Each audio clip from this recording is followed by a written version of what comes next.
Salut, salam. Je voulais me corriger sur ma vidéo précédente où j'ai parlé et j'ai dit que 3 prières sont citées dans le Coran. En réalité, non. En réalité, ce qui est cité dans le Coran, c'est 3 salats, pas 3 prières.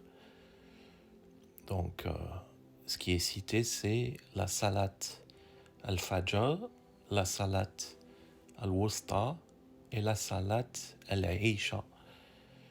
Une salate, c'est pas forcément une prière. La salate, c'est en fait un rapprochement avec notre Seigneur. La salate, c'est le fait de se lier et le fait de se rapprocher. Exemple, sourate 33, verset 56, quand ça dit que Allah fait la salate sur le prophète, ça ne veut pas dire prière. Sinon, ça voudrait dire que Dieu, le Seigneur, prierait sur son prophète et son serviteur. Pareil, sourate 33, verset, si je ne me trompe pas, au verset 44, ça dit que Allah fait la salate sur nous, nous tous, êtres humains, pour nous sortir des ténèbres vers la lumière. Allah ne fait pas la prière sur nous. Si Allah faisait la prière, il prierait qui? Ça n'a aucun sens. Allah se rapproche de nous. Et en contrepartie, ceux d'entre nous qui font pareil et qui font la salate en se rapprochant du Seigneur, ils établissent ce lien. Vous voyez, la salate, c'est un lien, c'est un rapprochement. Allah, il fait la salate sur nous pour nous sortir des ténèbres vers la lumière. Et pour que cela fonctionne, il faut qu'on se rapproche de Dieu. Si on lui tourne le dos et si on s'éloigne, ça va pas marcher. Donc c'est ça le but de la salate. De notre côté, quand on fait la salate, c'est pour se rapprocher de notre Seigneur, de se rapprocher de sa parole, de se rapprocher du Teraq al-Mustaqim. Parce que tout ce que Allah veut pour nous, c'est que nous soyons sur le chemin droit, at-Teraq al-Mustaqim. Donc, ne laissez pas les gens et les imams vous tromper en vous faisant croire que la salate qui est citée dans le Coran, c'est une prière. Et ensuite, ils viennent vous dire, la prière, ça se fait comme ça, 5 fois par jour. Ils ont inventé le 5. Le Coran ne parle pas de 5 salates, mais de 3 prières. Donc ils ont inventé les 5. Ils vous ont fait croire que la salate, c'est la prière. Ils ont donc limité la salate d'Allah à un rituel en poussant les gens à faire toujours 5 fois par jour le même rituel, à répéter toujours la même chose, mécaniquement. C'est pas ça qui va vous rapprocher de votre Seigneur. Ce qui va vous rapprocher beaucoup plus de votre Seigneur, par exemple, c'est de lire le Coran, méditer le Coran, pas réciter le Coran machinalement ou pire, sans comprendre.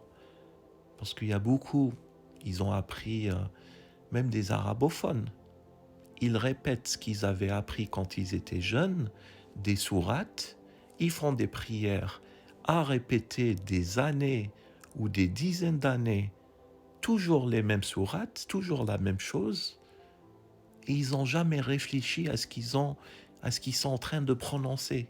Ils ne savent même pas ce qu'ils sont en train de prononcer. Allah ne nous a pas envoyé le Coran pour qu'on le répète bêtement, mais pour qu'on le médite. pour qu'on le médite.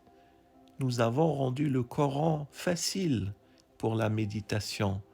Y a-t-il quelqu'un pour réfléchir? Dans une sourate que j'ai oublié le nom ou le numéro, c'est répété 4 fois. 4 fois. Le même verset, 4 fois qui répète la même chose. Nous avons rendu le Coran facile pour la méditation. Y a-t-il quelqu'un pour réfléchir? Réfléchir. Allah veut nous pousser et il nous pousse à réfléchir. Pas à agir aveuglément ou bêtement ou à suivre comme des moutons ce que les imams ou nos parents nous ont appris. C'est parce que c'est pas ça ce que Allah attend de nous. C'est qu'on réfléchisse. C'est pour ça qu'on a tous un cerveau. Pourquoi on a tous un cerveau? Pourquoi on a tous un cerveau? Quand vous voyez les animaux, Allah il a créé les animaux qui ne peuvent pas réfléchir. Un mouton, est-ce qu'il réfléchit le mouton? Il ne réfléchit pas, il suit. Vous entraînez un chien pour gérer le mouton, il vous gère, je sais pas, 100 moutons, 200 moutons. Un seul chien, il va gérer 100 moutons pour faire en sorte qu'ils partent dans la direction que le chien qui a été dressé dans ce but.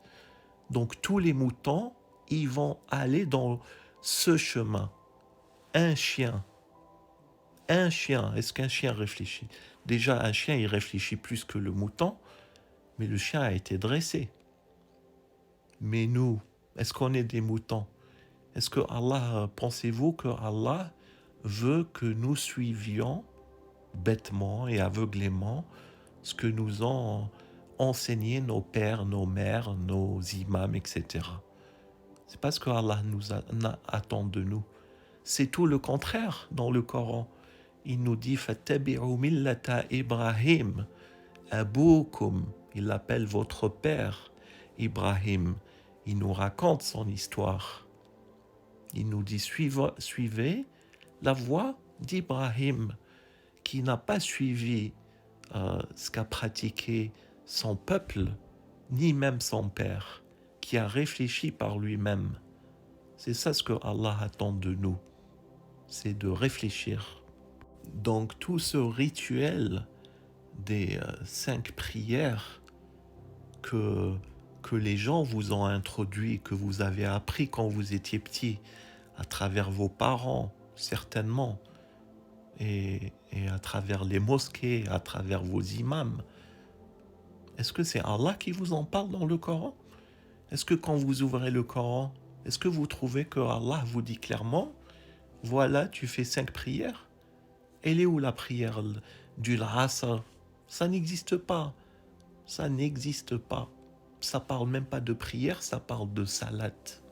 Donc celui qui va suivre aveuglément la coutume de ses ancêtres, il prend le risque d'être totalement, mais totalement égaré.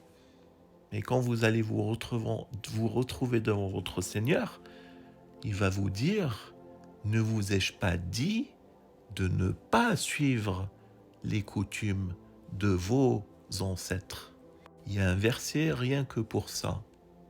Quand on leur dit « Suivez ce que Allah a fait descendre », ils disent « Non, nous suivons les coutumes de nos ancêtres ». C'est un verset coranique. Donc, pour conclure, peu importe ce que vous faites, faites-le basé sur le Coran et votre compréhension du Coran. Si vous vous trompez, Allah sera pardonneur et miséricordieux, basé sur votre compréhension, sur le livre d'Allah, sur sa parole. Mais si vous allez suivre aveuglément des gens qui vous disent qu'il faut faire 5 prières, il faut faire ci, il faut faire ça, et c'est pas dans le Coran, c'est que vous avez pris des arbab en dehors d'Allah. Et c'est un grave égarement. Voilà, wassalamu alaikum wa rahmatullahi wa barakatuh.